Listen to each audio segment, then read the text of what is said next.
भारत का किसान सिर्फ खेती नहीं करता, ग्लोबल पॉलिटिक्स, फर्टिलाइजर इंपोर्ट और शेयर मार्केट से सीधा जुड़ा हुआ है। अगर रशिया फर्टिलाइजर रोक दे, मिडल ईस्ट में वॉर चलती रहे, अगर मॉनसून खराब हो, तो असर सिर्फ खेती पर नहीं पड़ता, असर पड़ता है आपकी और हमारी थाली पर, भारत की इकोनॉमी पर और शेयर बाजार पर, जिससे आपको जानना बहुत ज़रूरी है। और साथ साथ जानेंगे एग्रीकल्चर स्टॉक्स के बारे में, जिससे आपको प्राइस के हिसाब से सोचना पड़े। नमस्कार दोस्तों, आप देख रहे हैं द ट्रेड रूटीन, एक ऐसा रूटीन जो विचार और जिंदगी बदल दे। दोस्तों, क्या आपको पता है भारत चावल, चीनी, दूध और मसालों का उत्पादक है, लेकिन प्रॉब्लम यह है दोस्तों, आज भी गंभीर आयात पर निर्भर है, यानी कि क्रिटिकल इंपोर्ट डिपेंडेंसी, इसके शिकार हम हैं।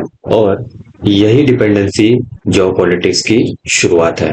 अगर देखें तो दुनिया में बहुत सारे जो देश हैं, उनसे हम फर्टिलाइजर इंपोर्ट करते हैं, जैसे कि कनाडा से हम पोटैश खरीदते हैं, मोरक्को से फॉस्फेट खरीदते हैं, चीन से फॉस्फेट खरीदते हैं, उसके बाद रशिया से भी हम पोटैश खरीदते हैं। ये जो डिपेंडेंसी बनाई हुई है कई सालों से, वो डिपेंडेंसी हमें जियोपॉलिटिक्स में एक पैर नीचे लेके आती है। अगर आप मैक्रो डोमिनो इफेक्ट के बारे में आपने सुना होगा, ये इफेक्ट ऐसा होता है कि बड़ी चीज में अगर कुछ प्रॉब्लम होती है तो उसकी चीजें छोटे छोटे सप्लाई चेन में इफेक्ट भी करती है। देखिए, अगर ग्लोबल शॉक हुआ तो युद्ध का जो शिपिंग कॉस्ट है वो बढ़ेगा, तो शिपिंग कॉस्ट बढ़ेगा तो फर्टिलाइजर महंगा हो जाएगा। इससे क्या होगा, खेती की लागत बढ़ेगी। अगर खेती की लागत बढ़ेगी तो फूड में इन्फ्लेशन आएगा, यानी कि हमारी और आपकी थाली में जो खाना है वो महंगा हो जाएगा। महंगा हो जाएगा तो क्या होगा, गवर्नमेंट सब्सिडी बढ़ाएगा। तो गवर्नमेंट अगर सब्सिडी देगा तो गवर्नमेंट के ऊपर प्रेशर बढ़ेगा, गवर्नमेंट के खजाने पे प्रेशर बढ़ेगा, मतलब क्या होगा कि फिस्कल डेफिसिट होगा। ये जो मैक्रो इकोनॉमिक जो इफेक्ट है ना दोस्तों, हमें सीधा इम्पैक्ट लाता है। तो इसके लिए हमें ये बारे में सोचना चाहिए कि हर चीज जो इकोनॉमी में रन करती है वो हमारे से ही शुरू होती है और पूरे वर्ल्ड तक वो लेके जाती है। आगे हम समझते हैं कि दुनिया की जो सेक्टोरियल इम्बैलेंसेस हो रही है वो उसका क्या रेशो है, किस तरह से हो रही है। देखो, अभी आप देख रहे हैं कि एआई और टेक्नोलॉजी में बहुत ज्यादा इन्वेस्टमेंट हो रही है। ये कोई प्रॉब्लम नहीं है दोस्तों, ये बहुत अच्छी चीज है, क्योंकि न्यू टेक्नोलॉजी चल रही है और जिसमें ट्रेंड है उसमें जाना तो अच्छी बात है। लेकिन हो क्या रहा है दोस्तों कि एग्रीकल्चर सेक्टर में ना बहुत कम इन्वेस्टमेंट आ रही है। उससे ये होता है कि फर्टिलाइजर की सप्लाई है वो भी प्रॉब्लमेटिक में आ जाती है। तो हमें इस तरह से सोचना चाहिए कि अगर हमारी खेती को भी इम्पैक्ट पड़े ना, तो खेती को लगने वाली जो कुछ कंपनियां है, उस कंपनियों के बारे में हर एक फार्मर को जानने की जरूरत है। क्योंकि अगर आपकी खेती आपको अच्छे से चलानी है, अच्छे से उसका बिजनेस करते रहना है, तो हर एक फार्मर को है ना फर्टिलाइजर सेक्टर में देखना पड़ेगा। खेती में लगने वाले जो कुछ चीजें हैं कंपनियों के, यानी कि ट्रैक्टर से लेके आप देखो जो धान है उसको उगाने में जो कुछ फर्टिलाइजर्स लगते हैं, उससे लेके उस क्रॉप को डिफेंस करते हैं, मतलब जो कुछ उसके बारे में हमें सब कुछ जानना चाहिए। मैं आपको आगे बताऊंगा कि किस किस स्टॉक्स में है। ठीक है, पहले सीन समझ लेते हैं। यहाँ पे मैन्युफैक्चरिंग और एनर्जी, इसमें चाइना +1 यानी कि इंडिया आ रही है। क्यों आ रही है इंडिया? मैंने लास्ट की वीडियो में आपको बताया था कि इंडिया के पास पावर है, मैन पावर है, स्किल्स वर्कर है। तो इसकी वजह से जियोपॉलिटिकल जो टेंशन चाइना में बना रहता है उसको कम करने के लिए बड़ी बड़ी कंपनियां इंडिया में शिफ्ट हो रही, तो ये भी अच्छी बात है हमारे लिए। और एग्रीकल्चर के बारे में अगर सोचे तो इंडिया की खुद की स्ट्रेंथ है एग्रीकल्चर, ये स्ट्रेंथ फार्मर के पास होनी चाहिए। इसी के लिए दोस्तों ये वीडियो में यहाँ पे बना रहा हूँ। एग्रीकल्चर दुनिया का सबसे बड़ा ब्लाइंड स्पॉट बन गया है। ये डिमांड सप्लाई का एक कर्व यहाँ पे दिखाया गया है। इसमें देखते हैं कि डिमांड है ना दोस्तों, जो कि तेजी से बढ़ रही है और सप्लाई धीरे धीरे कमजोर पड़ती जा रही है। इसका रीजन हम देखेंगे कि पहले देखते हैं कि ग्रोथ क्यों बढ़ रही है। तो आपको पता ही है कि जाहिर सी बात है, पॉपुलेशन में ग्रोथ है, प्रोटीन की डिमांड भी बढ़ रही है। आप आपके आजू बाजू में देखो, आपको समझ में आएगा कि लोग प्रोटीन के बारे में बहुत ज्यादा बोल रहे हैं। क्यों बोल रहे हैं? क्योंकि एआई टेक्नोलॉजी हमारे नजदीक आ गई है तो हमें समझ में आ रहा है कि क्या खाना चाहिए क्या नहीं खाना चाहिए। तो ज्यादा बातें प्रोटीन की हो रही है, उसकी वजह से डिमांड बढ़ रही है। तीसरी बात है बायोफ्यूल, और चौथी बात है क्लाइमेट चेंज। ये जो फैक्टर है ये डिमांड बढ़ाते हैं। और सप्लाई किस चीज से बढ़ रही है, बाधित हो रही है कि रशिया यूक्रेन का कॉन्फ्लिक्ट स्ट्रेट ऑफ हॉर्मुज में कुछ अलग ही पक रहा है, लेकिन उसके बारे में बात करेंगे बाद में। अभी तो फिलहाल समझते हैं एक पॉइंट के जरिए कि सप्लाई कहाँ पे रोक रहा है। रशिया यूक्रेन वॉर, इसके लिए सप्लाई नहीं आ रहा है, एनर्जी क्राइसिस आ रही है। दूसरी बात है एक्सपोर्ट्स बैन हो रहे हैं, और माइनिंग एंड एनवायरमेंटल इश्यूज आ रहे हैं, लिमिटेशन है इस चीज में। तो डिमांड रॉकेट की तरह बढ़ रही है, लेकिन सप्लाई केचुए की तरह। ठीक है, तो स्ट्रॉन्ग इम्बैलेंस यहाँ पे हमें दिखाई हुआ दे रहा है। ये जो स्ट्रेस है हमें यहाँ पे बढ़ा रहा है, हमारा माइंड पे ज्यादा फोकस देना पड़ेगा, ये रूस और यूक्रेन का हुआ। ठीक है, दूसरा है कि क्रूड ऑयल और स्टॉक मार्केट का लूप है, उससे ये सब एक दूसरे के साथ कनेक्टेड है। ठीक है, मिडल ईस्ट में तनाव बढ़ेगा तो क्रूड ऑयल की कीमतें बढ़ेगी। अब यहाँ पे दोस्तों हम देखेंगे कि स्मार्ट मनी कहा जा रहा है, स्मार्ट मनी किस तरह से एग्री इकोसिस्टम में सोचता है। यहाँ पे देखेंगे आप 3 मेन इंपॉर्टेंट फैक्टर है जो कि एग्रीकल्चर के इकोसिस्टम में बहुत ज्यादा इंपॉर्टेंट है। पहला है जो फर्टिलाइजर कंपनीज है वो, दूसरा है एग्रीकल्चर इंफ्रास्ट्रक्चर, और तीसरा है एग्रीकल्चर टेक्नोलॉजीज। पहले सेक्टर में अगर हम देखें एग्रीकल्चर कंपनीज में, उसमें अगर स्ट्रेटेजिकली अगर एसेट्स है वो है गैस है, माइंस है, लॉजिस्टिक्स और रॉ मटेरियल्स है। ठीक है, इसमें भी हम डिटेल में एनालाइज करेंगे। आप इस वीडियो से अभी से आप बहुत ही ज्यादा इंपॉर्टेंट तरीके से अगर देखेंगे तो आपको फ्यूचर में कोई प्रॉब्लम नहीं होगी कि एग्रीकल्चर सेक्टर में आप किस तरह से इन्वेस्टमेंट करना चाहिए। एग्रीकल्चर इंफ्रास्ट्रक्चर में अगर आप देखेंगे, फूड वेस्टेज को कंट्रोल करने के लिए, इरिगेशन को कंट्रोल करने के लिए, कोल्ड स्टोरेज की जो इंफ्रास्ट्रक्चर डेवलप करी हुई है, वेयर हाउसिंग जो डेवलप किया गया है, ये जो एग्री लॉजिस्टिक्स, ये जो पूरा इंफ्रास्ट्रक्चर यहाँ पे बनाया गया है, ये एक इकोसिस्टम का इंपॉर्टेंट फैक्टर बनता है। तीसरी बात है एग्रीकल्चर टेक्नोलॉजीज में। एग्रीकल्चर टेक्नोलॉजी में अब एक नई क्रांति हुई है, एआई बेस्ड फार्मिंग बन चुकी है। इसमें इन्वेस्टमेंट करते हैं ये हम देखते हैं फर्टिलाइजर्स के रिलेटेड, इरिगेशन के रिलेटेड, सीड्स के रिलेटेड, और ट्रैक्टर्स कंपनीज जो कि एग्रीकल्चर में इंपॉर्टेंट रोल निभाते हैं, ये उनके जो स्टॉक्स है उन स्टॉक्स के बारे में हम बात करेंगे। यहाँ पे आप देखते हैं कि इसमें जो कुछ स्टॉक्स है जो कि इंपॉर्टेंट रोल निभाते हैं, उन स्टॉक को देखने के लिए, उन स्टॉक की प्राइस देखने के लिए चार्ट पे चलते हैं। दोस्तों यहाँ पे निफ्टी 50 और एग्रीकल्चर जो स्टॉक्स है, उन स्टॉक को हम एग्रीकल्चर सेक्टर्स के साथ और निफ्टी 50 इंडेक्स के साथ तीनों को कंबाइन करके एक अच्छा सा आउटपुट निकालेंगे। ये मेरी स्टडी मैं सालों से करता आ रहा हूँ, और लास्ट टाइम 2018-19 के पीरियड में मैंने यहाँ पे एक सेक्टर निकाला था जो कि मेटल सेक्टर है। उस सेक्टर्स के रिलेटेड कुछ स्टॉक्स थे, और सेक्टर इटसेल्फ जो कि आउट परफॉर्म किया था। यहाँ पे मुझे एग्रीकल्चर सेक्टर की अच्छी मोमेंटम दिखाई दे रही है, इसलिए मैंने ये स्टॉक्स निकाल के रखे हैं, वो मैं आपको इंडेक्स के साथ और एग्रीकल्चरली जो एफएमसीजी सेक्टर्स है उसके साथ हम कंपेयर करने की कोशिश करेंगे। यहाँ पे आप देख सकते हैं ये एफएमसीजी सेक्टर है। मार्केट ने एक अच्छी सी प्राइस एक्शन दिखाई डाउनसाइड मोमेंटम के साथ, और यहाँ पे एक सपोर्ट क्रिएट हुआ दिखाई दे रहा है, जो कि मार्केट ने लास्ट टाइम आप देखेंगे 2023 में मार्केट ने अच्छी सी मोमेंटम करी थी।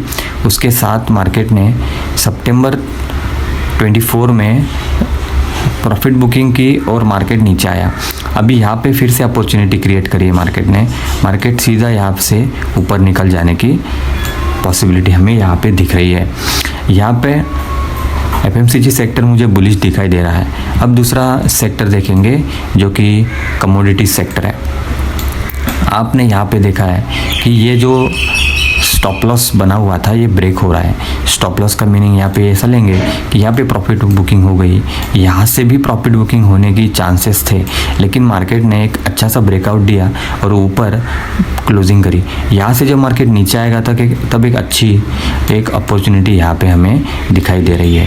तो निफ्टी कमोडिटीज़ और निफ्टी एफएमसीजी मार्केट निफ्टी 50 के साथ कंबाइन हो रहे हैं, ऐसा बात नहीं है, लेकिन निफ्टी 50 से ये आउट परफॉर्म होते हुए दिख रहे हैं। क्योंकि अगर निफ्टी 24,600 के ऊपर निकल जाए तो हम यहाँ पे निफ्टी में भी बाय कर सकते हैं, यानी कि हम ETF खरीदी कर सकते हैं या तो फिर इंडेक्स फंड्स खरीदी कर सकते हैं, जो कि 5000 पॉइंट्स के आसपास हम उसको एग्जिट कर सकते हैं। ऐसा मेरा मानना है दोस्तों। मैं एक शॉर्ट टर्म इन्वेस्टर हूँ, या तो फिर आप ऐसा बोल सकते हैं कि मैं शॉर्ट टर्म मोमेंटम कैच करने का माइंडसेट रखता हूँ। यहाँ पे आप देखेंगे निफ्टी और एग्रीकल्चर सेक्टर्स को कंबाइन रिलेशन देख के हमने अब स्टॉक्स में एंट्री करी है। स्टॉक्स में आप देखेंगे तो यहाँ पे महिंद्रा एंड महिंद्रा जो कंपनी है, जो कि एग्रीकल्चर सेक्टर को टूल्स प्रोवाइड करते हैं, लाइक ट्रैक्टर्स वगैरह, जो कि एग्रीकल्चर करने में बहुत ज़्यादा इम्पोर्टेंट है। यहाँ पे देखेंगे ये जो मैंने प्राइस निकाली है 3,333 रुपीज़, इसके ऊपर मार्केट अगर क्लोज करे तो यहाँ से सीधी 1000 पॉइंट्स की रैली हमें दिखाई दे रही है। यहाँ से मार्केट ऊपर निकल जाएगा, तो महिंद्रा एंड महिंद्रा की ये एक अपॉर्चुनिटी है। सेकंड आप देखेंगे स्कॉट्स कुबोटा, ये जो स्टॉक है ये भी सेम महिंद्रा एंड महिंद्रा के जैसा ही परफॉर्म करता है, जो कि एग्रीकल्चर्स को टूल्स प्रोवाइड करने में हेल्प करता है, तो इसकी भी डिमांड बढ़ेगी। लेकिन दोस्तों ये स्टॉक मुझे थोड़ा महंगा लग रहा है। अगर यहाँ से लेंगे तो फिर एग्ज़िट तक आने के लिए हमें उतना प्रॉफिट नहीं जनरेट होगा जितना कि इस लेवल से अगर ये एंट्री मिले। इसकी प्राइस है यहाँ पे 2200 प्राइस यहाँ पे निकाल के रखी है। सो गाइज, यहाँ पे मैंने आपको महिंद्रा एंड महिंद्रा और स्कॉट्स ये दोनों स्टॉक के बारे में बताया। अभी मैं आपको बताऊँगा जो कि कोरोमंडल इंटरनेशनल और चंबल फर्टिलाइज़र, ये दो स्टॉक्स है। ये दो स्टॉक एग्रीकल्चर सेक्टर में बहुत ही ज़्यादा इम्पोर्टेंट है, क्योंकि जब क्रॉप बनता है या तो फिर क्रॉप बनाते टाइम पे दोस्तों इसको कुछ न्यूट्रिशंस देने पड़ते हैं, जो कि हम बोलते हैं कि डैप का मतलब है डाई अमोनियम फॉस्फेट, उसके बाद है पोटैश, उसके बाद है यूरिया और कॉम्प्लेक्स फर्टिलाइज़र्स। ये जो कंपोनेंट है ये क्रॉप के लिए, उसकी ग्रोथ के लिए और उसके प्रोडक्शन के लिए बहुत ही ज़्यादा इम्पॉर्टेंट है।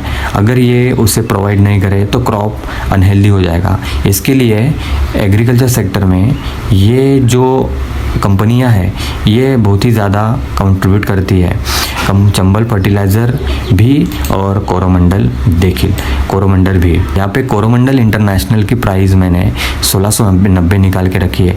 जब यहाँ पे आएगा ये जो सपोर्ट है, इस सपोर्ट पे आएगा तब हम यहाँ पे 2500 रुपीज़ तक इसको होल्ड करके रख सकते हैं, ऐसा मेरा मानना है। दोस्तों मैं ये रिकमेंडेशन नहीं दे रहा हूँ, मैं इसलिए बोल रहा हूँ क्योंकि ये मेरी शॉर्ट टर्म स्टडी है जो मैंने मार्केट से सीखी है, ये मैं आपके साथ शेयर कर रहा हूँ।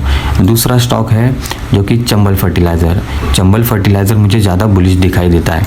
यहाँ पे मैंने 486 प्राइस निकाल के रखी है, इसके ऊपर मैं परफॉर्म करूँगा और पहला टारगेट ये है और दूसरा टारगेट ये है जो कि 740 तक का टारगेट है। पहला टारगेट मुझे मिल रहा है यहाँ पे 630 और दूसरा है 740, तो ये बड़ा टारगेट यहाँ पे मिल सकता है। तकरीबन 50% के रिटर्न्स यहाँ पे जनरेट करने की कोशिश करेंगे। अब ये दो स्टॉक्स हुए, उसके बाद मैं आपको और अच्छे और इम्पोर्टेंट स्टॉक बताने जा रहा हूँ जो कि UPL है और PI इंडस्ट्रीज़ है। इनका कंट्रीब्यूशन बहुत ही ज़्यादा इम्पोर्टेंट है दोस्तों। इनका कंट्रीब्यूशन यह है कि ये इंसेक्ट्स, फंगस और वीट को कम करने में मदद करते हैं, यानी कि ये क्रॉप को डिफेंस करते हैं, उसका प्रोटेक्शन करते हैं। तो ये उतने ही ज़्यादा इम्पोर्टेंट होते हैं जितना कि अभी हमने देखा कि डाई अमोनियम फॉस्फेट, यूरिया और पोटैश के जैसे ही ये इतने ही ज़्यादा इम्पोर्टेंट होते हैं। यहाँ पे UPL लिमिटेड मुझे बहुत ज़्यादा बुलिश स्टॉक दिखाई नज़र आ रहा है। क्योंकि देखिए यहाँ पे इस तरह से ये प्राइस को 300 से फिर एक अच्छी तरह से ऊपर जाता हुआ यहाँ पे हमें प्राइस मिली है, 300 के ऊपर ही मिला, ठीक है। उसके बाद हमें दूसरी प्राइस यहाँ पे मिली जो कि 740 के तकरीब, 440 के तकरीब ऊपर, और फिर यहाँ पे एक अच्छी खासी अपॉर्चुनिटी जनरेट हो रही है जो कि अभी 640-50 के आसपास दिखाई दे रही है। यहाँ पे हम सीधा 350 पॉइंट के लिए होल्ड कर सकते हैं, यानी कि यूपीएल लिमिटेड है वो 1000 रुपये तक पहुंच जाए तब तक हम इसे होल्ड कर सकते हैं। ये एक बहुत ज़्यादा इम्पोर्टेंट स्टॉक है। उसके बाद पीआई इंडस्ट्रीज़ भी उसी के कैटेगरी में है, जो कि क्रॉप को डिफेंस करता है, उसकी प्रोटेक्शन करता है, उसका प्रोडक्शन बढ़ाने में मदद करता है। ये पीआई इंडस्ट्रीज़ की प्राइस है यहाँ पे 3000 तक मुझे मिल रही है, और 3000 के ऊपर ये मुझे जाता हुआ दिखा 3100 के ऊपर। तो यहाँ पे एक 1500 पॉइंट की रैली, यानी कि तकरीबन 50-60% का प्रॉफिट हमें यहाँ पे निकालने के लिए मिल सकता है। दोस्तों, ये एक मार्केट की स्टडी मैंने आपके साथ इसलिए शेयर कर रहा हूँ क्योंकि मार्केट का स्ट्रक्चर बदल रहा है। मैं ज़्यादा लॉन्ग टर्म के बारे में नहीं सोचता। क्यों नहीं सोचता? क्योंकि मार्केट के साइकिल बदल रहे हैं। अगर सोचना ही है तो मैं म्यूचुअल फंड में इन्वेस्ट करूँगा। मैं इक्विटी इन्वेस्टमेंट में ज़्यादा होल्ड माइंडसेट से काम नहीं करता। अगर मुझे करना ही है तो मैं लॉन्ग टर्म म्यूचुअल फंड्स में इन्वेस्ट करूँगा, जो कि उसमें ज़्यादा डिफेंसिव है। स्टॉक्स बहुत ज़्यादा स्टॉक है। समझो निफ्टी 50 में अगर मैं इन्वेस्ट करूँ तो निफ्टी 50 में 50 स्टॉक्स का मैं फ़ंड खरीदी करता हूँ, तो वो एक कलेक्टिव डिफेंस बन जाता है, कोई ज़्यादा खतरा नहीं। लेकिन यहाँ पे अगर बात करें एक सिंगल स्टॉक में, अगर ये सिंगल स्टॉक की एंटिटी में आप अगर इन्वेस्ट कर रहे हैं तो वो आपका डाइवर्सिफिकेशन नहीं होता। ठीक है दोस्तों, तो इसलिए मैं बता रहा हूँ कि मेरे जो टारगेट्स वगैरह है, ये जो टारगेट्स है बहुत छोटे रहते हैं। क्यों रहते हैं? क्योंकि वोलेटिलिटी अगर बढ़ेगी तो आपको सोचना पड़ेगा, आपको एग्जिट भी जल्दी होना पड़ेगा, नहीं तो आपके पैसे अटकेंगे, आप उसको रीयूज़ नहीं कर पाएंगे, वेल्थ क्रिएट नहीं कर पाएंगे। अभी आपने देखा कि किस तरह से स्टॉक्स हमने यहाँ पे निकाले हैं। ये स्टॉक्स बेसिकली 3 फैक्टर में बनते हैं। एक है जो खेती के लिए इनपुट प्रदान करने वाले स्टॉक्स है, दूसरा है कि जो खेती को बनाने वाले स्टॉक्स है, और तीसरा है कि खेती के जो प्रोडक्शन बनते हैं उन प्रोडक्शन को डिफेंस करने वाले स्टॉक्स है। अभी देखेंगे भारत के लिए उसका अल्टीमेट कैसे मौका आ रहा है। यहाँ पे भारत के लिए बहुत बड़ी विशाल भूमि है, उस भूमि पे एग्रीकल्चर कर सकते हैं। दूसरी चीज है कि लार्ज पॉपुलेशन है हमारे पास, वर्क फोर्स है, उसकी मदद से हम बड़ी खेती लगा सकते हैं। उस खेती को एक्सपोर्ट के लिए भी यूज कर सकते हैं, और साथ साथ उसकी स्ट्रॉन्ग डोमेस्टिक डिमांड भी बनती हुई यहाँ पे नजर आएगी। आने वाले 10 साल के लिए किस तरह से ये 6 फैक्टर्स को हम कंसिडर करके आपके साथ एक ऐसा व्यू बनाने की कोशिश करेंगे कि ये 6 थीम्स है, उन थीम्स में अगर इन्वेस्टमेंट बढ़े तो एक फार्मर है वो भी वेल्दी हेल्थी बन सकता है। पहली बात है कि फर्टिलाइजर, जो मैंने आपको स्टॉक्स बताए वो सबसे महत्वपूर्ण स्टॉक्स थे, वो फर्टिलाइजर के स्टॉक्स है। दूसरी बात वाटर, भविष्य में वाटर है, पानी है, उसको सोने जैसा भाव हमें दिखाई देगा। तीसरी बात है फूड प्रोसेसिंग की, जो एक्सपोर्ट करने के लिए बहुत ज्यादा इंपॉर्टेंट रहेगी, क्योंकि अगर क्लाइमेट चेंज आएंगे तो फूड प्रोसेसिंग करके उसको स्टोरेज में रखना होगा। चौथी बात है एग्रीकल्चर टेक्नोलॉजी, वो तो आप देख ही रहे हैं, जिस तरह से एआई बढ़ रहा है उस तरह से एग्रीकल्चर में भी क्रांति आती हुई यहाँ पे नजर आ रही है। पांचवी बात है वेयर हाउसिंग की, अगर जो प्रोडक्शन होगा उस प्रोडक्शन को अच्छे से रखने के लिए और वेयर हाउसिंग बनेंगे, उसके बाद उसकी जो सप्लाई चेन है उसका वो बैकबोन बनेगी, वो स्ट्रांग बनेगी।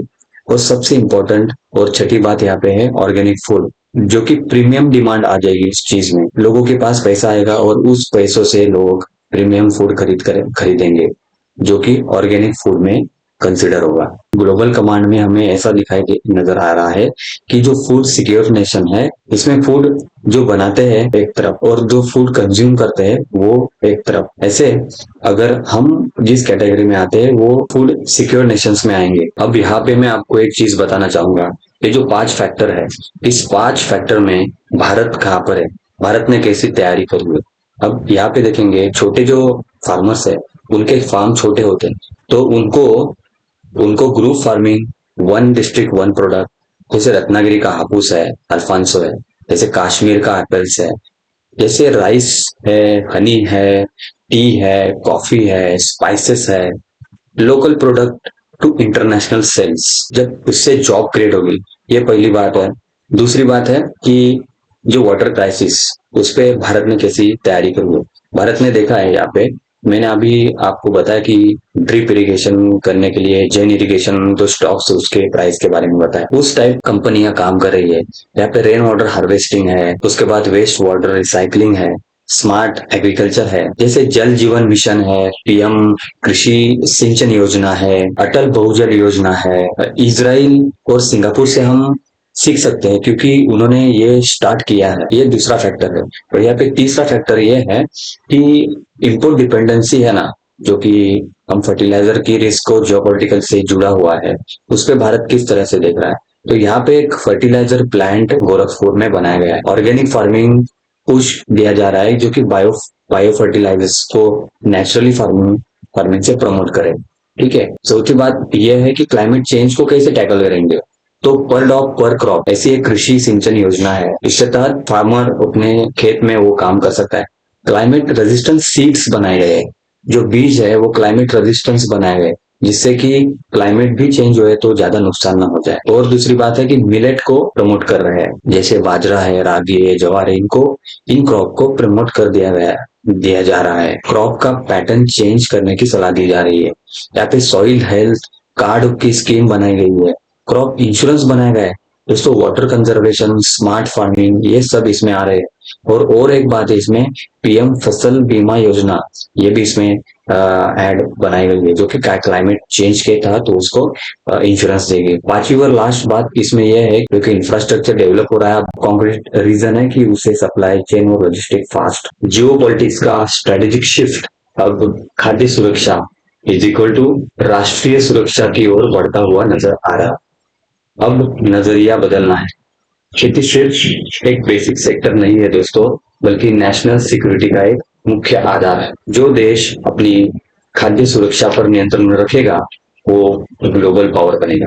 देखिए यहाँ पे हम यही कंक्लूजन निकालेंगे कि खेती अब धीमी गति वाला सेक्टर नहीं रहा, यह एक डीप टेक्नोलॉजी और जियोपॉलिटिक्स का नया फ्रंटियर है। फ्रेंड्स, इन्वेस्टमेंट का चश्मा बदलिए, क्योंकि खेतों में सिर्फ फसल नहीं, भविष्य का सबसे बड़ा रिटर्न उग रहा है। जो भी बेसिक लेवल पर है उसका फायदा जरूर है। और अगर यकीन नहीं होता है तो आने वाले कुछ सालों में Bharat south east Asian countries में आउट परफॉर्म करेगा। तब ट्रेड यूटिन को याद करिए। इसलिए सोचो, डिसीजन ले लो और खबरों के पीछे के इस सिस्टम को गहराई से समझने के लिए द ट्रेड रूटीन के इस वीडियो को लाइक करो और डिसीजन मेकिंग स्ट्रॉन्ग करने के लिए चैनल को अभी सब्सक्राइब करो। धन्यवाद।